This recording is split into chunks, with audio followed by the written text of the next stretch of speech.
하나님 말씀을 함께 보겠습니다. 로마서 9장 25절로 29절이 되겠습니다. 우리 다 같이 함께 읽을까요? 우리 25절부터 시작. 호세아의 글에도 이르기를 내가 내 백성 아닌 자를 내 백성이라 사랑하지 아니한 자를 사랑한 자라 부르리라. 너희는 내 백성이 아니라 한 그곳에서 그들이 살아계신 하나님의 아들이라 일컬음을 받으리라 함과 같으니라. 또 이사야가 이스라엘에 관하여 외치되 이스라엘 자손들의 수가 비록 바다의 모래 같을지라도 남은 자만 구원을 받으리니 주께서 땅 위에서 그 말씀을 이루고 속히 시행하시리라 하셨느니라. 또한 이사야가 미리 말한 바 만일 만군의 주께서 우리에게 씨를 남겨두지 아니하셨더라면 우리가 소돔과 같이 되고 고모라와 같으리로다 함과 같으니라. 아멘. 우리는 지난 두 주에 걸쳐서 하나님의 하고자 하심에 대해서 우리는 생각해 보았습니다. 그것은 예수 그리스도로 말미암아 이 전 세계를 구원케 하신다는 그런 하나님의 하고자 하시는 그의 뜻이었습니다. 우리는 실존적으로 이 은혜의 복음 앞에 이런 질문을 제가 던져야 한다고 강조를 드렸죠. 즉 과연 나에게 이 은혜는 절실한가? 라고 하는 질문이었습니다. 매 순간 우리는 이 질문을 스스로에게 던지면서 자신을 성찰해야 하는 것입니다. 자, 이러한 맥락에서 이제 오늘 이어지는 말씀, 오늘 본문은 그 하나님의 하고자 하시는 그 뜻이 구체적으로 이 역사 속에서 어떻게 구현되고 성취되는지를 보여주고 있는 말씀입니다. 그 핵심적 단어가 남은 자입니다. 오늘 27절 본문을 다시 보시면 그 중간부터 보시면 이스라엘 자손들의 수가 비록 바다의 모래 같을지라도 남은 자만 구원을 받는다. 이 남은 자라는 이 개념이 등장을 합니다. 그러니까 하나님께서는 당신이 하고자 하시는 그의 뜻이 이 역사 속에서 남은 자의 양상으로 구현된다는 사실입니다. 이 남은 자라는 사상은 구약 성경의 구약 백성을 관통하는 매우 중요한 개념이고 동시에 신약의 성도들을 이해하는 매우 의미 있는 키워드입니다. 이 남은 자 사상이라고 하죠. 자, 그렇다면 남은 자란 누구인가? 그 남은 자의 특징과 성격은 무엇인지를 오늘 좀 고찰해 보려고 합니다. 27절에 나타난 남은 자라는 이 단어는 헬라어로 휘포레임마라는 단어예요. 영어로는 렘넌트라고 하죠. 렘넌트. 그러니까 남은 자란 뜻이 맞는데 이 휘포레임마는 동사입니다. 동사형이 원래 그 단어거든요. 그리고 게다가 이것은 수동형의 의미를 가지고 있어요. 그러니까 내가 스스로 남는다는 개념이 아니라 남겨짐을 당한다라는 그런 수동의 의미가 있는 단어입니다. 이 의미를 좀 더 분명하게 알기 위해서 사도는 이사야의 말씀을 인용하고 있죠. 그 이사야의 원조 그 본문을 우리가 좀 생각해 보면 이 남은 자라는 의미를 보다 분명하게 이해할 수 있습니다. 자, 이사야 10장으로 가보겠습니다. 지금 사도 바울이 이 말씀을 인용해서 자신의 로마서에 갖다 붙인 거거든요. 자, 10장 20절로 23절을 보시면 그날에 이스라엘의 남은 자와 야곱 족속의 피난한 자들이 다시는 자기를 친 자를 의지하지 아니하고 이스라엘의 거룩하신 이 여호와를 진실하게 의지하리니 남은 자 곧 야곱의 남은 자가 능하신 하나님께로 돌아올 것이라. 이스라엘이여 내 백성이 바다의 모래 같을지라도 남은 자만 돌아오리니 넘치는 공의로 파멸이 작정되었습니다. 이미 작정된 파멸을 주 만군의 여호와께서 온 세계 중에 끝까지 행하신다. 이 말씀의 저자는 말 그대로 이사야입니다. 그 이사야라는 이 선지자는 BC 739년부터 680년 사이에 활동하던 남유다의 선지자였습니다. 하지만 이 사람은 남유다의 그 백성들에게만 말씀을 선포한 것이 아니라 북쪽 이스라엘, 전체 이스라엘을 향하여 하나님의 하고자 하시는 뜻을 선포한 그런 선지자였습니다. 지금 읽은 이 말씀의 배경은 이런 거죠. 하나님께서 이스라엘을 향하여 당신이 하고자 하시는 뜻을 펼치시는데, 즉 막대기와 채찍으로 상징되는 아수르와 바벨론이라는 대제국을 들어서 이스라엘을 치시겠다는 그런 말씀입니다. 그리고 실제 BC 722년에 북쪽 이스라엘은 아수르 제국에 의하여 멸망을 당합니다.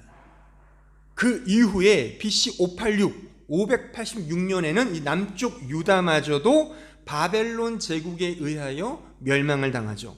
실제 역사가 되어버려요. 근데 이 사실을 이사야는 예언을 하고 있는 겁니다. 예언을 하면서 아수르와 바벨론이 우리 민족을 멸망시킬 것이다. 하지만 하나님이 뜻하신 남은 자는 살 것이다. 이런 내용이란 말입니다. 여기서 남은 자의 특징이 드러나는데, 그 아수르와 바벨론을 두려워하지 않고 그 모든 것들을 작정하시며 행동하시는 하나님을 의지하라라고 하는 이 말씀인 것입니다. 따라서 남겨진 자들에게 요구되는 하나님의 뜻, 혹은 남겨진 자들의 정체성은 그들을 의지하지 않고, 세상을 의지하지 않고 하나님만을 바라보며 하나님만을 두려워하며 하나님만을 의지하는 자다라고 하는 사실이죠. 이런 맥락을 사도 바울이 끌어다가 자신의 로마서에 갖다 붙여서 하나님의 하고자 하시는 뜻 그 아래에 이 말씀을 기록하고 있는 것입니다. 자, 이사야 10장 24절 그 이하를 더 보시면, 그러므로 주 만군의 여호와께서 이르시되 시온에 거주하는 내 백성들아, 아수르가 애굽이 한 것처럼 막대기로 너를 때리며 몽둥이를 들어 너를 칠지라도, 보세요, 그를 두려워하지 말라. 내가 오래지 아니하여 내게는 분을 그치고 그들은 내 진노로 멸하리라. 만군의 여호와께서 채찍을 들어 그를 치시며 오랫바위에서 미디안을 쳐 죽이신 것 같이 하실 것이며 막대기를 드시되 바다를 향하여 애굽에서 하신 것 같이 하실 것이라.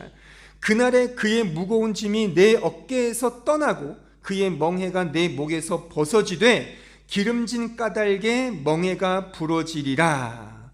그러니까 너희들을 지금 해코지하는 그 바벨론 제국 혹은 아수르 제국을 두려워하지 말라는 거예요.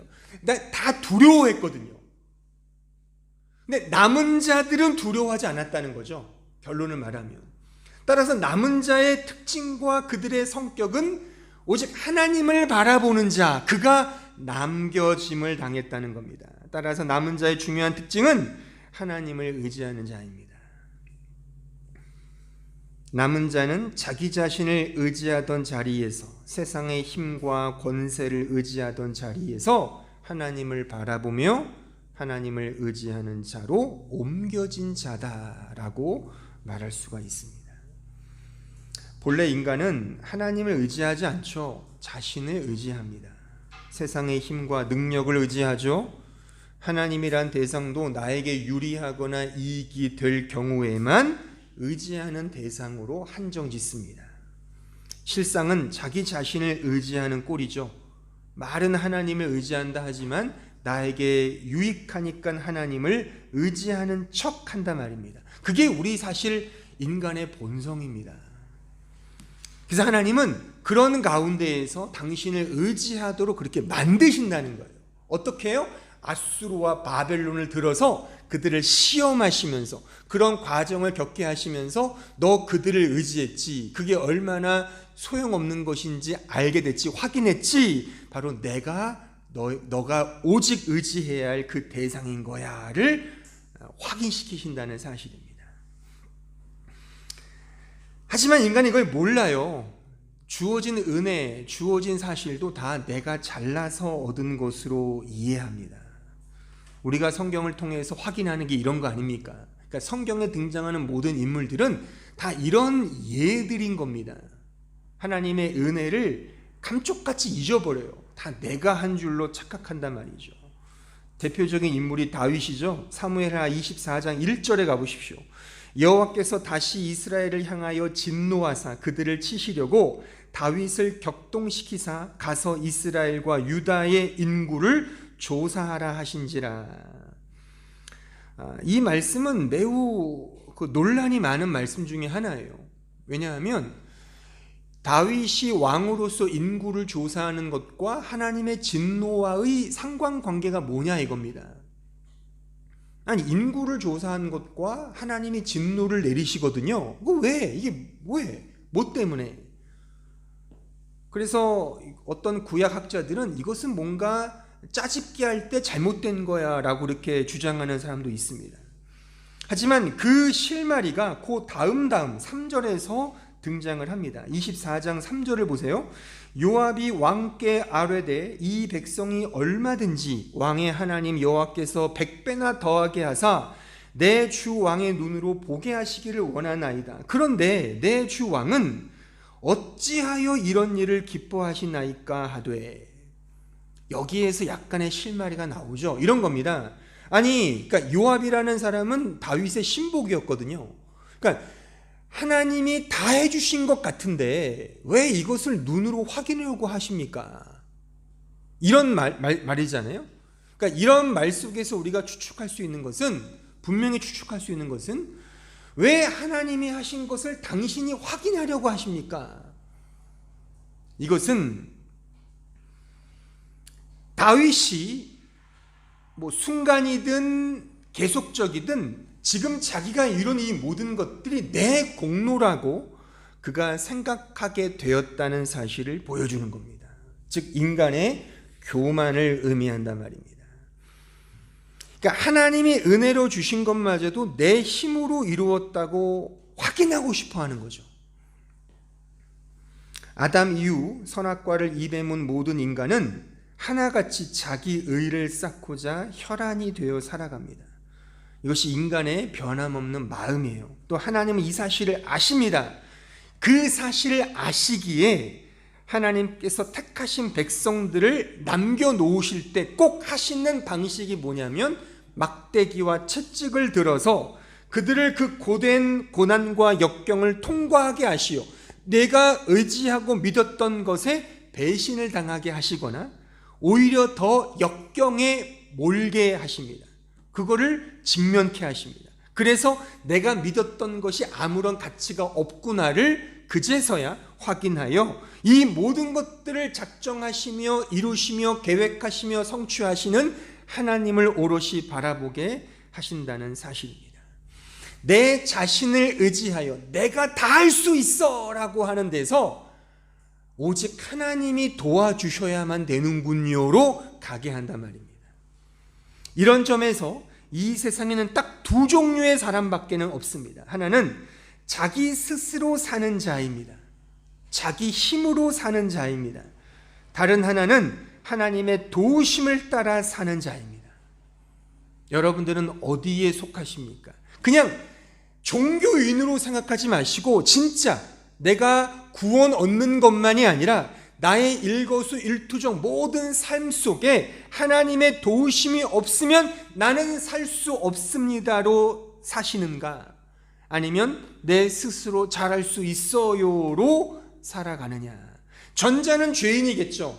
후자도 죄인이지만 의인이죠. 하나님의 도우심을 구하며 사는 자인 것입니다.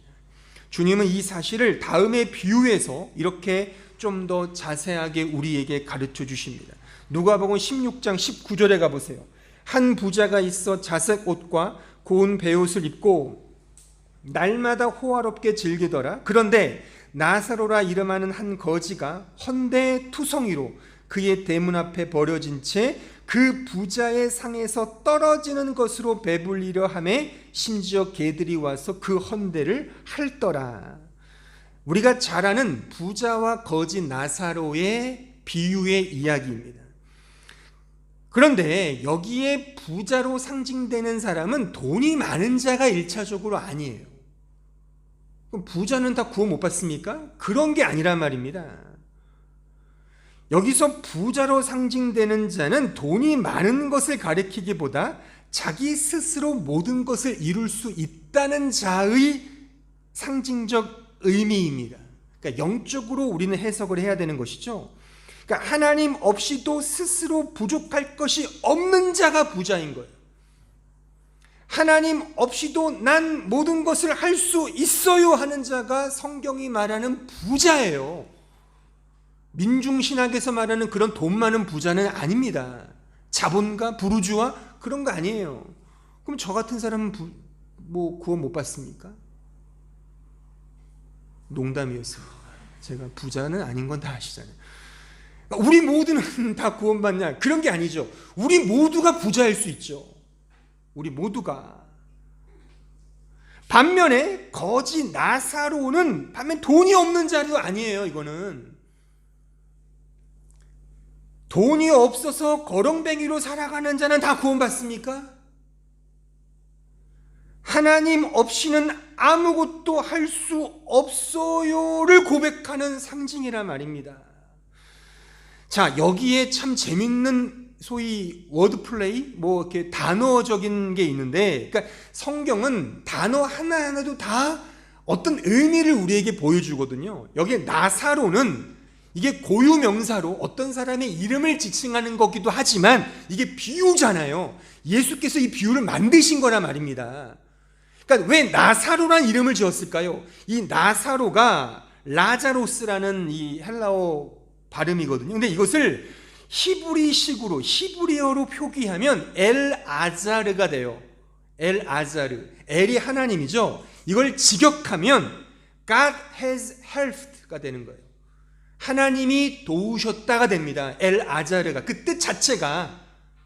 그러니까는 우리는 생소하지만 이 말씀을 듣던 팔레스틴 사람들은 나사로, 엘아자르, 하나님의 도우심을 즉각 알았단 말이에요. 그럼 저 같은 우리 같은 사람들이 해석을 하는 거죠. 이 엘아자르가 하나님이 도우셨다는 뜻이란 말입니다. 그러니까 이 나사로가 이름하는 게 뭐예요? 내 힘으로 할 수 없어요. 하나님이 도와주시 않으면 안 돼요가 거지란 말입니다. 거지. 그러니까 성경에 나오는 모든 거지는 다 하나님을 절대 의존하는 사람들을 의미한단 말이죠. 이 사실을 예수께서 산상설교로 말씀하시면서 이렇게 말씀하시죠. 심령이 가난한 자가 복되다. 여기에 가난한 자가 푸토코스죠. 같은 의미입니다. 이 푸토코스, 제가 예전에 마태복음 설교하면서 말씀드렸잖아요. 상대적 가난이 아니에요. 이 푸토코스는 절대적 가난을 의미하는 말입니다. 절대적 가난. 그러니까 돈이 아니에요. 절대적 하나님에 대한 의존성을 말하는 것입니다. 하나님의 도우심은 단순히 우리가 소위 생명을 얻거나 천국행 티켓으로만 필요한 도우심이 그 정도가 아닙니다. 매 순간 시시각각 모멘 바이 모멘 우리가 설교 이후에 제가 407장 찬송을 부를 텐데 이 찬송의 또 다른 표제, 또 다른 제목이 찬송가 제목이 모멘 바이 모멘이에요. 시시각각 매 순간 항상 언제나 주님이 필요합니다. 앉으나 서나 당신 생각 이런 거예요. 이런 자가 하나님에 의해서 남겨진 자라고 하는 거예요. 이게 렘넌트라고 하는 겁니다. 모멘 바이 모멘. 단 한순간도 당신의 도움이 없으면 나는 살 수 없습니다. 근데 우린 이런 고백이 잘 안 나오잖아요. 언제 이런 고백이 나오십니까? 솔직하게. 주님 도와주세요. 월세가 밀려서 당장 내일 모레 집을 빼야 될 판국에 그때 가서 주님 도와주세요를 외치는 게 우리잖아요. 내일 모레 비자가 말소되는데 어떻게 할 줄 모를 때, 막 너무 힘든 일이 있을 때, 자식들이 속썩여서 내 힘으로 안 된다 할 때, 하나님이 그렇게 우리를 간섭하신다는 거예요. 왜? 우리는 이 정도로 낮아져야만 하나님을 찾거든요. 그래서 남은 자의 특징이 이거예요. 그러니까 여러분들이 성경을 읽어보실 때 이런 맥락에서는 정확합니다. 모든 성경에 등장한 인물 다 이런 사람들이었어요. 다 이런 사람들. 세상적으로 막 그냥 손가락질 받고 막 귀찮다고 막 저리 가 뭐 피해 다니는 그런 사람들이 하나님을 찾았지. 잘 나가던 사람, 뭐 바리새인, 사두개인, 서기관들, 유대인들, 잘 나가는 유대인들은 정작 하나님을 믿지 않았다는 이 역설인 거죠. 이것은 부르주아나 이런 자본가들 타도하다 이런 공산주의가 말하는 그런 차원이 아닙니다. 우리가 바리새인일 수 있어요. 우리가 서기관이고 우리가 율법학자일 수 있단 말입니다. 우리가 부자일 수 있다는 거죠. 우리는 모두가 다 엘아자르, 주님 도와주세요로 가야 하는 이 사람이 남은 자인 겁니다. 또한 동시에 오늘 본문은 남은 자를 이해할 수 있는 또 하나의 좋은 설명을 우리에게 가르쳐주고 있습니다. 그것은 호세아의 말씀이죠. 오늘 본문 25절 26절을 보세요. 호세아의 글에도 이르기를 내가 내 백성 아닌 자를 내 백성이라 사랑하지 아니한 자를 사랑한 자라 부르리라. 너희는 내 백성이 아니라 한 그곳에서 그들이 살아계신 하나님의 아들이라 일컬음을 받으리라 함과 같으니라. 지금 사도 바울은 호세아의 이 말씀을 인용하고 있어요. 성경에 보시면 성경 밑단에 이 각주가 나와 있죠. 사도 바울이 이 호세아의 말씀을 인용했다 이겁니다. 정확히 말하면 호세아 2장 23절, 1장 10절을 지금 인용하여 사도가 이 자신의 로마서에 글을 붙이고 있는 겁니다. 우리는 호세아의 스토리는 다 아시죠? 그 유명한 하나님의 극단적인 사랑, 확증 편향의 사랑을 보여주는 대표적인 말씀이 호세아의 말씀입니다. 음란한 여인 고멜을 사랑한 호세아로 상징된 하나님. 결코 사랑할 수가 없는 사람이잖아요, 이 고멜이란 여자는. 근데 하나님이 이 여인을 사랑하게 했어요, 호세아에게. 이게 하나님의 마음이고 하나님의 사랑이며 하나님의 은혜라는 사실을 호세아를 통하여 보여주셨다는 사실입니다. 로루하마, 긍휼히 여김을 받지 못한 자를 루하마, 이 로라는 단어가 히브리어로 니히트란 뜻이거든요. 아니다 이겁니다. 그러니까 긍휼히 여김을 받지 못하는 자가 루하마, 긍휼을 받은 자로, 로암미, 내 백성이 아닌 자를 암미, 내 백성이라고 그렇게 삼아주시죠. 그러니까 사랑할 수 없는 자를 사랑하시고 용서할 수 없는 자를 용서하시는 하나님을 보여주는 말씀인 겁니다. 우리는 종종 이 문구를 좋아해요.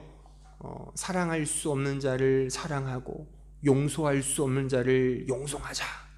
그래서 뭐 이렇게 보면은 뭐 인스타나 뭐 블로그나 뭐 이런 거, 페이스북, 뭐 카톡 푸사에 이런 글귀도 종종 눈에 띄죠. 하지만 제가 목사로서 냉정하게 객관적으로 말해서 우리는 이렇게 못합니다. 솔직히 못해요.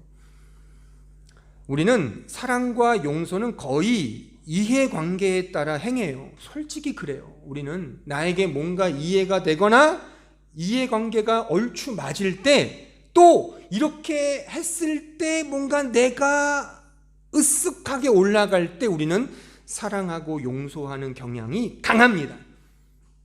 저도 그래요.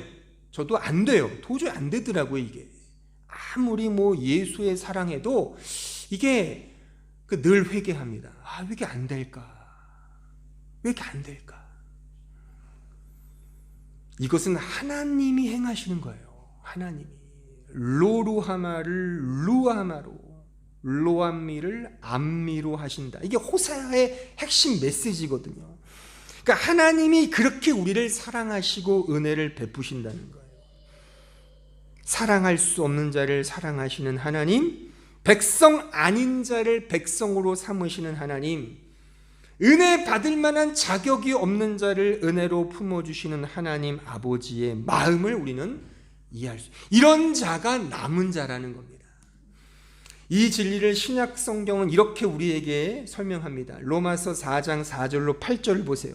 일하는 자에게는 그 삭시 은혜로 여겨지지 아니하고 보수로 여겨지거니와 일을 아니할지라도, 보세요, 일을 안 했어요. 일을 아니할지라도 또는 경건하지 않아요. 경건하지 않은 자를 의롭다 하시는 이를 믿는 자에게는 오직 믿음이에요. 믿음이 은혜죠. 그 믿음을 의로 여기시나니 일한 것이 없이 하나님께 의로 여기심을 받는 사람의 복에 대하여 다윗이 말한 바, 불법이 사함을 받고 죄가 가리어짐을 받는 사람들은 복이 있고 주께서 그 죄를 인정하지 아니하실 사람은 복이 있도다 함과 같다.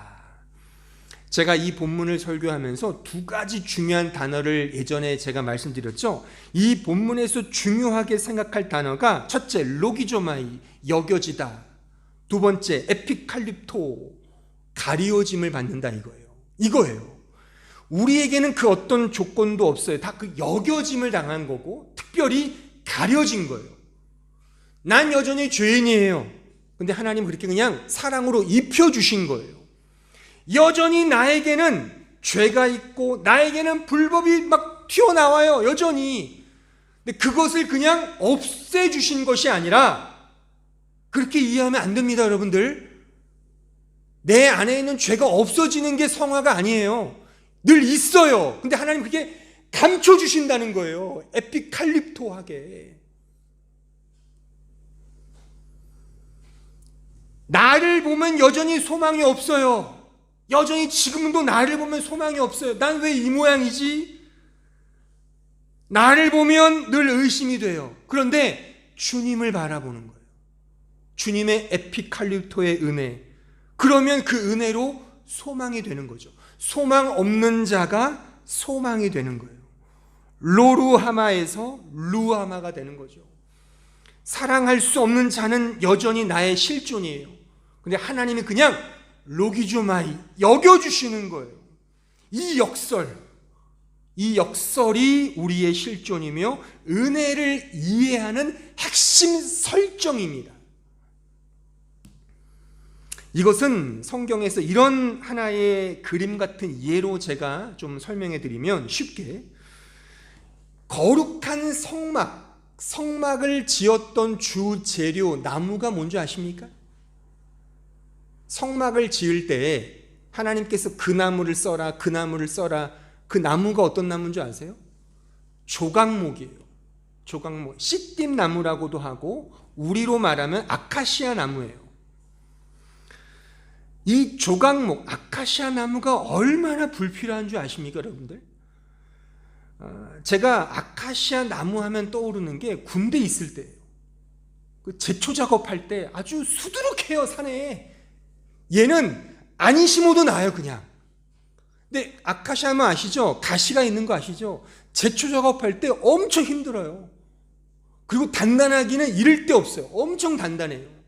그러니까 힘 있는 제가 늘 작업 1순위로 늘 착출당했죠. 그러니까 저는 기억이 별로 안 좋아요, 아카시아 나무에. 그래서 이 아카시아 나무는 왜, 뭐에 필요한가? 왜요? 군대에서도 안 써요. 다 잘라버려요, 그냥.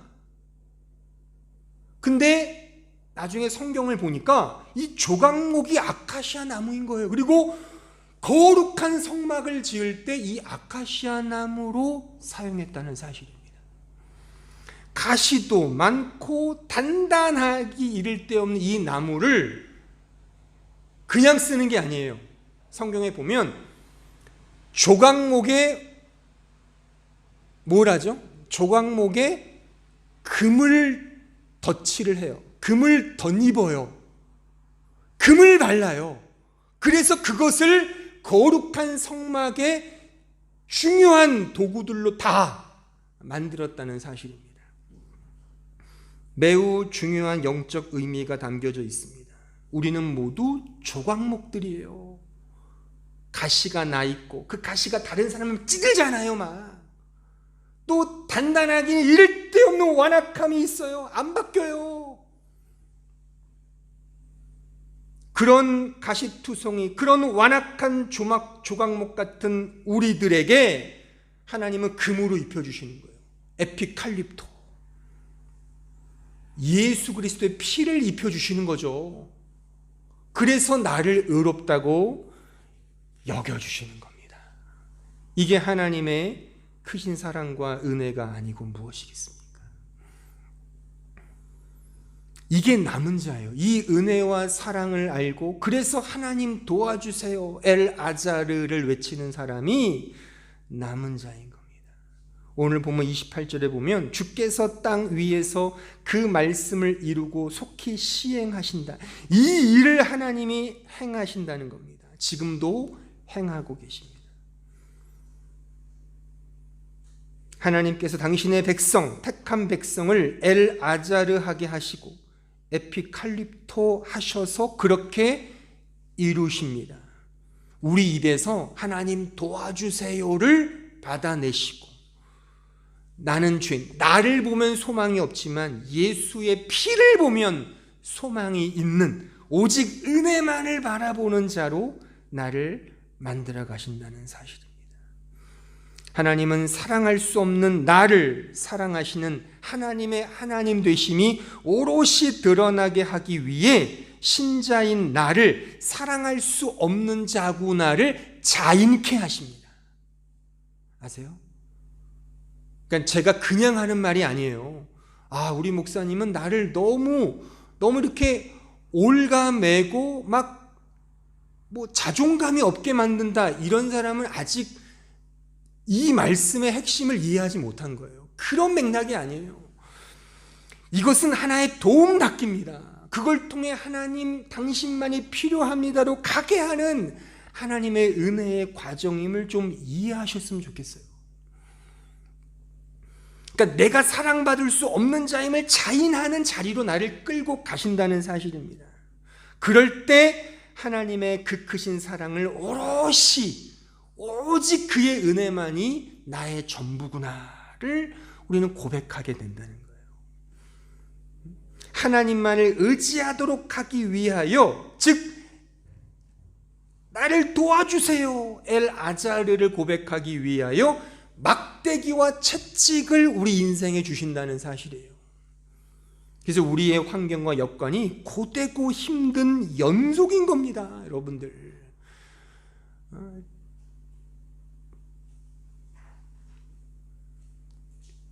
절대적으로 그분만을 의지하게 하기 위해 아수르와 바벨론을 이스라엘에게 붙이셨듯이 지금 우리에게도 아수르와 바벨론이 있는 거예요.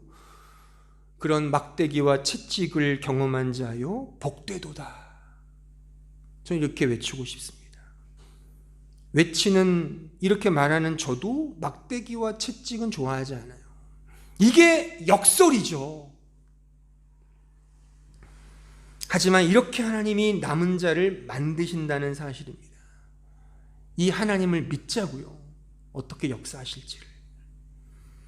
이제 신자는 이러한 사랑과 은혜, 절대 의존의 믿음을 기반으로 하여 이제 자신이 머무는 그곳에서, 여기에서 받은 바 그 큰 사랑을 따라 할 수 있는 한 사랑하며 사는 자인 거예요. 그러니까 적게 사랑받으면 적게 사랑하는 것이고, 많게 사랑받으면 많이 사랑하는 거예요. 그것이 우리 신자의 구체적인 삶의 현장 속에서 흘러나오는 사랑의 향기인 겁니다. 동시에 나를 사랑하사 나를 위하여 자기 자신을 버리신 예수 그리스도를 믿는 믿음 안에서 사는 거예요. 오직 의존하는 거예요. 의존. 아까 우리 친구들 질문했잖아요. 그죠?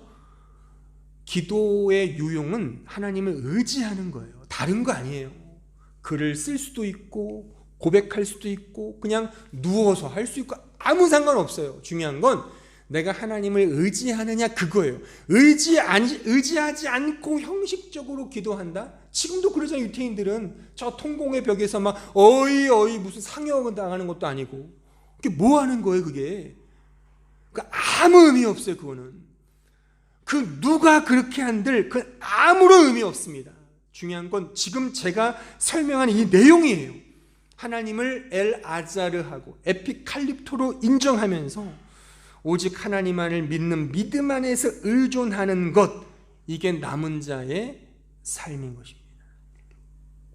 아무쪼록 이 남은 자의 삶을 누리시는 사랑하는 우리 한마음 성도들이 되었으면 좋겠습니다. 기도하겠습니다. 이 시간 기도하실 때에 오늘 말씀을 생각하시면서 기도했으면 좋겠습니다. 우리가 바로 나사로입니다. 우리가 빌라도예요. 예수를 죽인 원흉 빌라도 나 자신입니다. 여러분들, 가룟 유다 나 자신이에요. 여러분들, 전지적 작가 시점에서 3인칭 화법으로 물타기 하면 안 돼요. 나를 말하는 거예요. 의심 많은 도마 나예요. 주님이 3번 부인한 베드로 나입니다. 나는 사랑받을 자격이 없는 자임을 자인케 되는 거예요. 그 과정입니다. 그래서 주님 도와주세요, 엘아자르로 가는 거예요. 그렇게 끌고 가십니다. 하나님이. 그렇게 남겨진 자가 렘넌트인 겁니다. 내가 열심히 지키고 뭔가 행동해서 남는다? 그거는 성경적인 렘넌트가 아니에요. 그 누구도 그렇게 못했어요. 심지어 가장 순수했다 하는 아담과 이브도 못했잖아요. 죄가 없었다는 그 사람들도 못했어요. 하나님 도와주세요로 가면 돼요. 이게 복음이에요. 이게 내 힘으로 할 수 없습니다. 주님 도와주세요로 가면 돼요. 그러니까 우리가 아무것도 하지 말자가 아니죠. 이 큰 사랑을 알면 내가 처한 그곳에서 이제 사랑하는 거예요. 하나님을 의지하는 겁니다. 하나님의 은혜와 사랑만을 바라보는 거예요. 오롯이 그것만 바라보는 거예요. 이게 신앙생활입니다.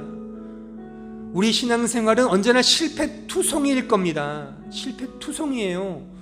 그 가운데 이거 깨달으면 됩니다. 이거 깨달으면 돼요. 오직 이 복음이에요. 로마서 강해 제가 지금 100 몇 번째 했지만 다 이 얘기지 않습니까? 다른 얘기 있습니까? 이게 복음인데 뭔 얘기를 하겠습니까? 이것밖에 없어. 성경 이것밖에 없어요. 강조하건대 좀 극단적으로 강조해서 이것밖에 없습니다. 오직 예수 그리스도 그의 은혜의 복음밖에 없어요. 이 시간 기도하실 때에 다시 한번 오늘 말씀을 기억하시면서 내 입속에서 이 고백이 나오고 있는가? 정말 은혜만을 바라보고 있는가? 주님의 도우심이 없으면 나는 한순간도 살 수 없는 그런 거지인가를 좀 고백하시면서 이 말씀대로 부족하지만 남은 자의 삶을 기꺼이 복되게 살아가는 믿음의 종 되게 해달라고 다 함께 합심하여 통성으로 기도하겠습니다.